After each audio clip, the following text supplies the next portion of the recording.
Well, the progress on the car has been stalled. The H-pipe that I had bought needs, well, basically it just needs to be cut and then re-welded.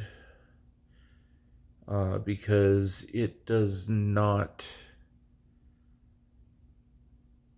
fit the BBK headers the way that it would fit a Kooks header. So I'm going to have to take my car over to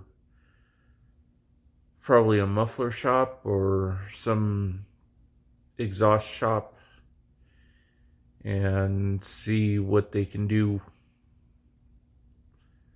So another week without driving the car. But I got it up and running,